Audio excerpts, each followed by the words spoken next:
On a cold, foggy night, by the shores of Willow Lake, a kind-hearted black teenager stumbled upon a frail, confused elderly woman digging through a trash can.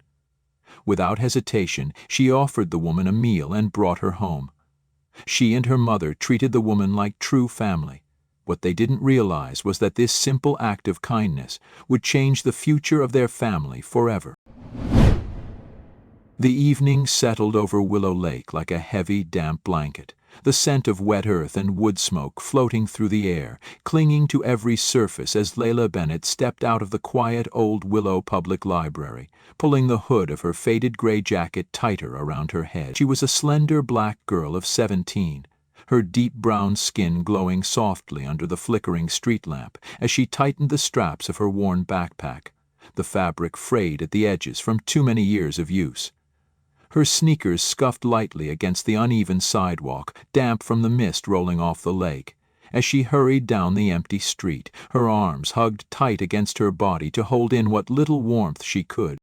The world around her was settling into a still, breathless silence, the distant ripple of the lake barely audible beyond the creaking benches and the narrow, cracked walking path that led to the small bus stop where she always waited after her evening shifts. Her thoughts were already drifting homeward, toward the small apartment she shared with her mother, where the soft yellow light from the kitchen would be glowing, where the smell of leftover stew would be the closest thing to comfort they could afford. But as Layla rounded the last corner before the bus shelter, her feet slowed. Under the pale light of a crooked lamppost by the lakeside, something moved. Not a shadow, not the usual shuffle of leaves, but a small, slow human movement. Her heart picked up, her muscles tensing instinctively. At first she thought it was a pile of discarded clothes, left by someone passing through town, but then the bundle shifted again, and she could see it was a person. An old woman crouched low to the ground beside a dented metal trash can, her thin hands digging carefully, almost desperately through the garbage. Layla hesitated, her breath catching in her throat. The woman was tiny, her body swallowed by a ragged army coat 2 sizes too big, the sleeves frayed and dragging over her skeletal wrists. Her skin, pale from cold and hardship, held the faded tone of someone who had once lived a vibrant, proud life, now dulled by time and struggle. Wisps of silver hair stuck out from under the woolen cap, pulled low over her forehead, and her face, lined with deep creases the map of years lived hard, was pinched tight against the cold. Layla knew she should keep walking. Her mother had warned her so many times. "We don't have enough for ourselves, baby girl. Sometimes you gotta close your heart just to get by." But standing there, watching the woman pick up a dirty, half-eaten sandwich with hands that shook so badly she could barely hold it, Layla felt her chest ache, heavy and painful. It didn't matter that they had little, this woman had nothing. Gathering her courage, Layla cleared her throat, the sound thin in the night air. "Excuse me, ma'am?" she called softly, stepping closer, her sneakers scraping gently on the sidewalk. The woman didn't respond at first, just kept fumbling with the sandwich like she wasn't sure if it was real. Leos swallowed hard, dug quickly into her backpack, and pulled out the sandwich she hadn't eaten during her shift. Ham and cheese wrapped in foil, still slightly warm from being pressed between books. She stepped forward carefully, her fingers tingling from the cold. "Here," she said, her voice steadier now. "It's fresh. You can have it." Slowly, painfully, the woman lifted her head. Her eyes, pale blue, clouded with confusion, met Layla's, and for a moment it was like time paused. She blinked once, twice, as if trying to understand, then with trembling fingers reached out and took the sandwich from Layla's outstretched hand. Her touch was light, feather-soft, and freezing cold. "Thank you," she whispered, the words dry and raspy, almost lost in the breeze blowing off the lake. Layla nodded quickly, her throat too tight to answer. She watched silently as the woman unwrapped the sandwich with trembling hands, her movements slow but careful, reverent almost, before taking a small, cautious bite. Layla stood there for a moment longer, the street lamp buzzing overhead, the lake whispering behind them. She could turn and leave, let the night close back around them, but as she looked at the old woman, at the way her shoulders hunched against the cold, at the way she clutched the sandwich like a lifeline. She knew she wouldn't. She couldn't. Not tonight. Layla hesitated only a moment longer beneath the flickering street lamp, the sandwich crinkling faintly in the old woman's hands as she ate with slow, deliberate bites, her frail body curling tighter against the cold. A sharp gust of wind rolled in off Willow Lake, and Layla shivered as it cut through the thin layers of her jacket, reminding her that the last bus home would be arriving soon. She shifted her weight from one foot to the other, her sneakers scraping softly against the rough concrete, her mind racing through every warning her mother had ever given her about strangers, and about the limits of kindness in a world that rarely offered any in return. But as she watched the woman, her pale skin stretched thin over high cheekbones, her pale blue eyes flickering with a strange mixture of gratitude and fear, Layla felt something heavy settle in her chest, a feeling too big to ignore. "Ma'am," she said carefully, keeping her voice low and gentle, "do you have anywhere to go tonight?" The old woman paused mid-bite, the sandwich sagging slightly in her hand. She looked up at Layla with an expression so lost, so unsure that it made Layla's heart squeeze painfully. The woman opened her mouth, closed it again, then shook her head in a small, uncertain gesture that made her seem even smaller under the harsh light. I don't know," she whispered, her voice cracking like thin ice. "I was walking, and then I couldn't find my way back." Layla crouched down slowly so they were eye-level, her knees brushing the damp sidewalk. She could see now the faint smudge of dirt on the woman's cheek, the way her hands trembled even when they weren't moving, the way her eyes darted anxiously to the shadows. "What's your name?" Layla asked, speaking gently as if coaxing a scared animal. The woman frowned, her thin brows knitting together in confusion, her fingers tightening slightly on the foil-wrapped sandwich as she searched for something deep inside herself. "Violet," she said at last, almost too softly to hear. "I think—" "My name is Violet?" Layla nodded slowly, feeling a lump rise in her throat. Violet, a real name, a real person, not just another faceless figure lost to the cold. She glanced at her watch, biting her lip as she saw the time. She would miss the last bus if she stayed much longer, but somehow the idea of walking away from this woman, leaving her here alone and adrift, felt more wrong than anything else she could imagine. She pulled out her cracked old phone, her fingers stiff from the cold, and tapped out a quick message to her mother, her thumbs moving quickly. "Found an old lady. She's lost. Can I bring her home?" She stared at the screen, her breath puffing in anxious little clouds as she waited, the seconds stretching painfully long. Finally, the screen lit up with a reply. "Bring her. I'll make soup. Be careful, baby." Relief flooded through her so fast her knees almost gave out. She tucked the phone back into her pocket and looked back at Violet, who was watching her with wide, wary eyes. "Come with me," Layla said softly, reaching out a hand. Violet stared at it for a long moment, her body trembling with the effort of decision, and then slowly, so slowly, she reached out and placed her cold, fragile hand into Layla's. The walk home was slow and halting, the mist growing thicker as they moved through the sleepy streets, their shadows stretching long and broken under the uneven glow of the streetlights. Layla kept glancing over at Violet, watching the way she shuffled along, hunched and shivering, the sandwich clutched tightly in one hand like a talisman. Every few steps Violet would glance around nervously, her face twisting with a lost, hunted look that twisted something deep in Layla's gut.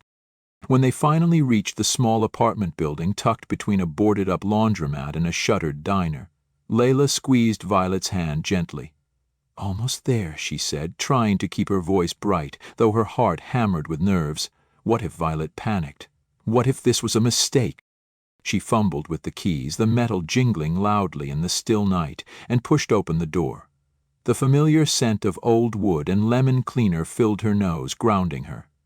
Light spilled from the kitchen at the end of the hall, and Clarissa Bennet stood there waiting, her soft brown face framed by loose curls, her warm dark eyes widening slightly as she took in the sight of the two of them. Layla saw the flicker of shock cross her mother's face, the way her gaze darted from the trembling old woman to her daughter's worried expression. But Clarissa didn't hesitate. She moved forward quickly, taking in Violet's battered coat, her dirt-streaked face, the haunted way she clutched the sandwich to her chest like a child. Without a word, Clarissa reached out and gently touched Violet's arm, guiding her inside with a kindness that made Layla's throat tighten.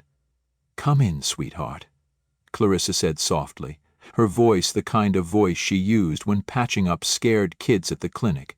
"Let's get you warm." Violet stumbled forward, blinking rapidly, as if the warmth and the light were things too big for her to believe in after so many nights lost to the dark. Her lower lip quivered, and for a moment it looked like she might bolt back into the night. But then she let herself be led inside, her shoulders sagging with exhaustion and something else, something like hope. And as the door clicked shut behind them, Layla realized that bringing Violet here hadn't been a mistake at all. It had been the only choice that made sense. Inside the small apartment, the warmth wrapped around Violet like a soft blanket, and for a moment she stood frozen near the door, blinking as if unsure whether she had really crossed over from the cold dark into this little island of safety.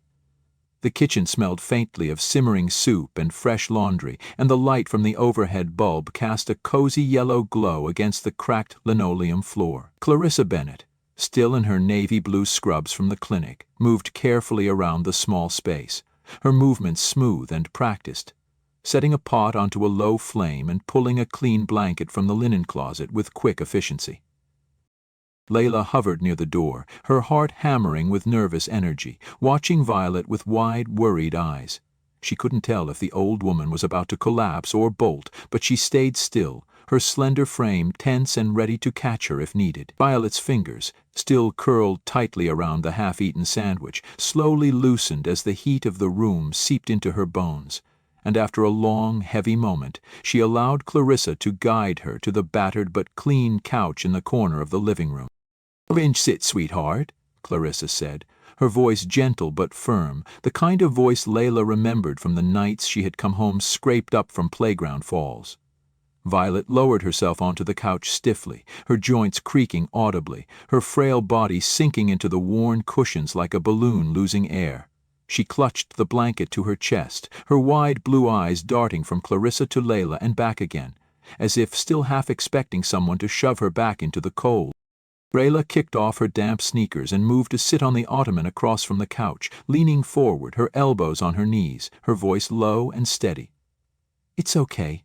You're safe now. You're inside. No one's going to make you leave," she said, repeating the words she wished someone had told her every time life had gotten hard. Violet nodded jerkily, her throat working as she tried to swallow, but no words came out. Her hands trembled in her lap, the blanket quivering like a flag in the breeze. Clarissa returned with a bowl of steaming chicken soup, the scent rich and savory in the tiny apartment, and knelt beside the couch, offering it with both hands. "It's not much, but it's warm," she said simply. Violet stared at the bowl as if it were something holy, her fingers fumbling slightly as she took it, her head bowing low over the rising steam. She blew on it carefully, her breath hitching in little gasps, and took a tentative sip. The change was almost immediate. A soft, shuddering sigh escaped her, her shoulders sagging as the warmth worked its way down into the hollow spaces inside her. She sipped again, slower this time, her trembling easing just slightly, enough that her spoon no longer rattled against the edge of the bowl. Watching her, Layla felt a knot of tension begin to loosen in her own chest, though her heart still ached at how easy it was for a life to be reduced to nothing but survival. Clarissa sat back on her heels, studying Violet with a nurse's sharp, measuring gaze, her brows knitting together in concern. "Do you remember what happened?" she asked gently. Violet lowered the bowl into her lap and shook her head slowly, her gray hair catching the light and glowing faintly gold. I was walking," she whispered, her voice thin and strained. "I remember the lake. Then I got lost. I couldn't find my house. It's been 3 days, I think." Layla and Clarissa exchanged a quick glance, a silent conversation passing between them.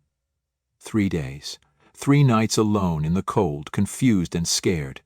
No wonder Violet looked like a ghost of herself. Clarissa reached out and touched Violet's hand lightly, grounding her. "It's all right," she said. "We're going to help you." Layla straightened her back, feeling something solid and unshakable take root inside her. This wasn't just a one-night kindness. Violet needed them, and they couldn't turn their backs now. "You can stay here tonight," Layla said firmly, her dark brown eyes steady and sure. "Tomorrow we'll figure it out. Maybe someone's looking for you." Violet stared at her, blinking rapidly, tears welling up in her pale eyes, making them shimmer under the warm kitchen light. "Thank you," she breathed, the words cracking and fragile but full of something fierce. Gratitude, hope, a tiny ember of trust rekindling itself in the ashes. Clarissa smiled softly, squeezing Violet's hand one last time before standing. "Eat your soup," she said, her tone half order, half blessing. "You're safe now." As Violet leaned over the bowl again, Layla leaned back slightly, letting the moment settle deep into her bones. Outside, the mist curled against the window panes and the night pressed against the walls, but in here, in this little pocket of warmth, something new had begun. Something quiet, something steady, something that might just be strong enough to bring a lost soul home again.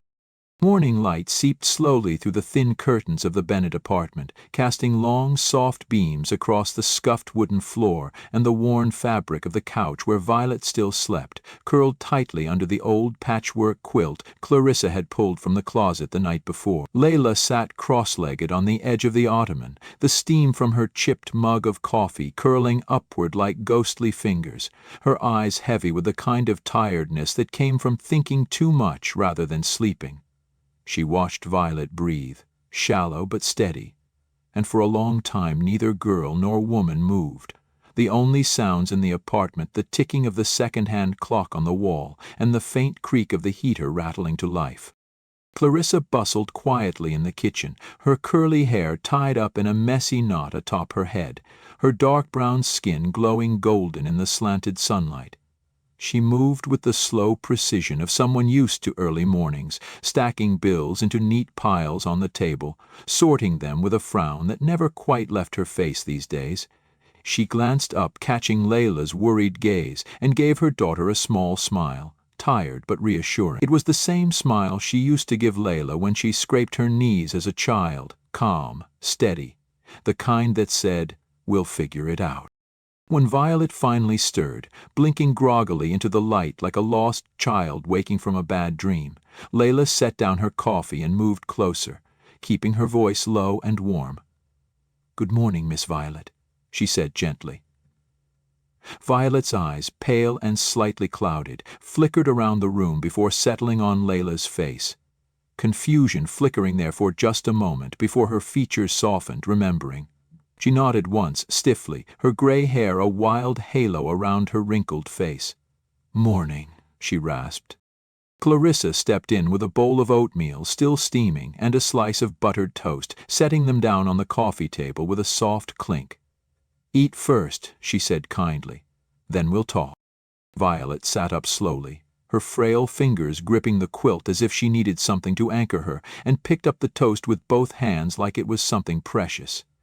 She took small, careful bites, her hands trembling slightly less than the night before, and after a few minutes color began to creep back into her cheeks, faint but unmistakable.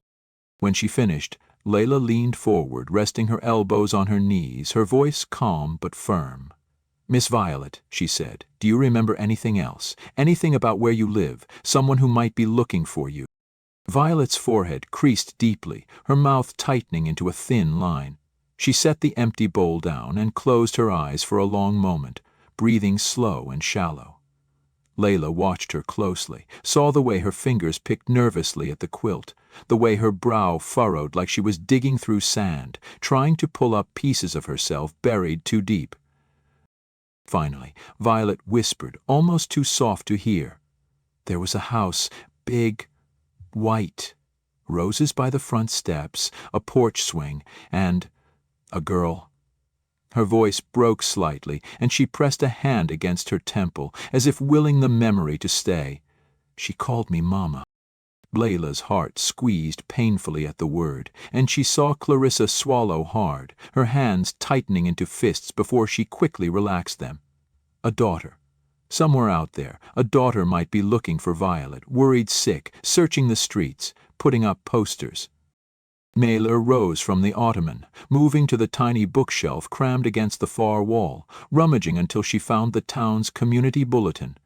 The one Clarissa always picked up from the market, stuffed with advertisements, garage sale flyers, and local news. She flipped through the crinkling pages quickly, her fingers trembling with urgency, scanning for anything that might give them a clue. It didn't take long. Halfway through, her eyes snagged on a faded black and white photo tucked between ads for lost cats and bake sales, a missing person notice. The picture showed Violet, her hair neater, her face fuller, but unmistakable. Beneath it, the bold words punched into her brain. Missing, Violet Harrington. Last seen 3 days ago near Willow Lake. Layla sucked in a sharp breath, her fingers tightening on the paper, and turned it around to show Clarissa, her voice shaking with a mixture of relief and disbelief. "It's her, Mama. It's really her." Clarissa stepped closer, her hand covering her mouth for a moment, her eyes wide with something fierce and motherly and aching. She looked at Violet, then at the small block of text beneath the photo. An address in North Bay Grove, one of the nicer neighborhoods across town. Layla knelt beside Violet, holding the paper carefully in both hands. "Miss Violet," she said, her voice thick with emotion, "we've found something. We know where your home is." Violet's pale eyes filled slowly with tears, her chest rising and falling in shallow gasps as she reached out, her fingertips brushing the edge of the paper, as if afraid it might vanish like smoke. For a long, breathless moment she said nothing, only stared, the silence stretching so thin that it felt like it might break. Then, in a voice no louder than a breath, she whispered, "Take me home." And just like that, the little living room seemed to swell with the weight of hope, trembling and fragile but alive, ready to find its way back through the mist and into the light. The ride across town felt longer than it should have, even though the roads were mostly empty, the early morning fog curling low over the cracked asphalt and blurring the sharp edges of the street signs. Clarissa drove the old blue sedan with both hands tight on the wheel, her dark brown knuckles whitening slightly, her face set in a calm mask that didn't quite hide the tension lining her jaw. Layla sat beside Violet in the back seat, the old woman's thin hand clutched tightly in hers, both of them leaning slightly toward each other as if afraid that letting go might cause the fragile thread connecting them to snap. Layla kept stealing glances at Violet, memorizing the lines of her face, the way her silver-streaked hair fell loose over her forehead, the small furrow between her brows that deepened every time the car turned down another unfamiliar street. Violet sat rigid, her breathing shallow, her free hand pressed to the folded piece of paper with the address printed on it, as if she could anchor herself to it, as if the letters alone could pull her home. When Clarissa finally turned onto North Bay Grove Drive, the change was immediate. The houses grew bigger, grander, lined with white picket fences and trimmed hedges, the sidewalks clean and smooth. Layla swallowed hard, feeling the weight of the moment pressed down on her chest, heavier with every passing mailbox. "There," Violet whispered suddenly, her voice sharp and certain for the first time, her trembling finger pointing toward a large white house at the end of the block, its front porch wrapped in vines heavy with late-blooming roses, the swing still gently creaking in the morning breeze. Clarissa pulled up to the curb, cutting the engine with a click that sounded deafening in the silence that followed. Layla opened the door first, stepping out into the chilly air, her sneakers crunching softly against the immaculate gravel path. She hurried around to Violet's side, helping the frail woman out of the car with careful hands, feeling the way Violet's body shook, not from weakness now, but from something else entirely. Fear, hope, disbelief wound so tightly together it made her limbs quiver. Violet stood there for a long moment, her fingers gripping Layla's sleeve like a lifeline, her pale blue eyes locked on the house as if afraid it would vanish if she blinked. Then, with a deep, shuddering breath, she stepped forward, her old sneakers scuffing against the walkway, each step slow and halting but full of a quiet, fierce determination. Layla and Clarissa followed at a respectful distance, their hearts pounding in tandem, their breath misting in the cold air. When Violet reached the steps, she hesitated only a second before lifting a shaking hand and pressing the doorbell. The sound echoed sharp and clear into the morning stillness, and for a moment everything stopped. The world, the birds, even the wind. The door opened slowly, revealing a woman in her mid-30s, her fair skin flushed, her chestnut hair pulled back in a loose braid, her brown eyes wide and glassy with disbelief. She stared for a full heartbeat, two, before a hand flew to her mouth, a soft cry escaping her lips. "Mama!" she gasped, her voice cracking, thick with tears. Violet's legs buckled, a low sob tearing from her throat, and in an instant the younger woman rushed forward, catching her mother in her arms, holding her so tightly it seemed she might never let go. They clung to each other there on the porch, rocking slightly, both crying openly. The sound raw and real and so powerful that Layla had to look away, blinking furiously against the sudden sting in her own eyes. Clarissa stepped forward quietly, her hand resting lightly on Layla's shoulder, grounding her as they watched mother and daughter begin to stitch back together the pieces torn apart by fear and time. After a long moment, the woman lifted her head, brushing tears from her cheeks with the back of her hand, her voice shaking as she spoke. "I'm Camille," she said, her gaze shifting between Clarissa and Layla, filled with a gratitude too big for words. "Thank you. Thank you for bringing her home." Clarissa smiled, small and kind, and Layla just nodded, her throat too tight to trust her voice. Camille looked at Violet again, then at them, and something like fierce determination sparked in her wet eyes. "Please," she said, her voice steadying. "Come inside. I want to hear everything." Layla hesitated, glancing at her mother, who gave a small nod. They followed Violet and Camille into the house, where the smell of coffee and roses and the faint, lingering scent of something sweet baking filled the air. As the door closed behind them, shutting out the cold mist and the empty streets, Layla felt a warmth bloom deep in her chest, a quiet certainty that kindness, even the smallest kind, could ripple out and change everything. And for the first time in a long time, she knew they were exactly where they were meant to be. Later that afternoon, as the soft golden light poured through the wide kitchen windows, Camille gathered everyone in the living room, her mother sitting proudly beside her, Layla perched at the edge of the couch, and Clarissa standing just behind, her hands gently resting on her daughter's shoulders.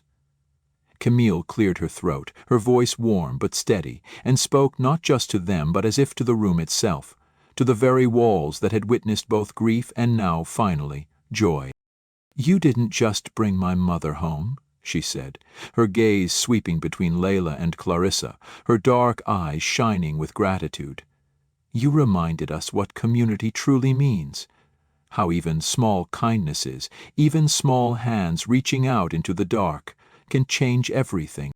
From the corner of the room, Violet smiled through misty eyes, her frail fingers clasped around her daughter's.